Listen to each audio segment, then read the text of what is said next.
Assalamualaikum warahmatullahi wabarakatuh. Sampurasun, Rajeng Enji pamirsa, patepang deui sareng abdi Clarissa Mardika, anu sujang ngarancangan pamirsa, kirang langkung 3 menit kapayun dina acara Kulawarta. Edisi Salasa ping 23 Februari 2021. Warta anu bade dipidangkeun nyaeta ngeunaan seni rengkong meh tumpur.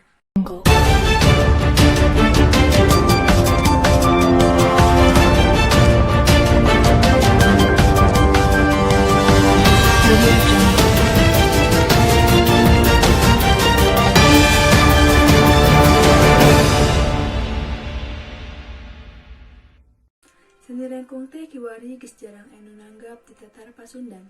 Dina ayeuna oge sataun sakali dina acara sarentaun. Sumangga nyanggapkeun pidanganana. Rengkong teh seni asli Sunda nu teu bisa dipisahkeun tina budaya tatanen di tatar Sunda. Ngaran rengkong oge kapan dicokot dina ngaran hiji pakakas paranti nanggung beas. Sabangsa rancatan nu dijieun tina awi gombong panjangan 2 meteran. Mun keur dipake nanggung sababaraha geus pare, rengkong teh ilaharna sok ngaluarkeun suara aneh hasil tina ngageserna injuk jeung awi.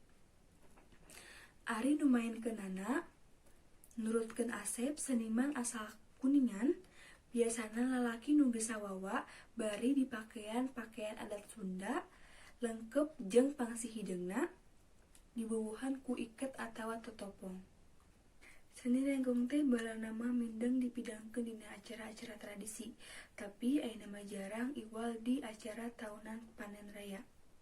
Pamirsa, cekap sakitu ti abdi, amit mundur amit mungkur. Wassalamualaikum warahmatullahi wabarakatuh. Clarissa Mardika dina acara Kulawarta.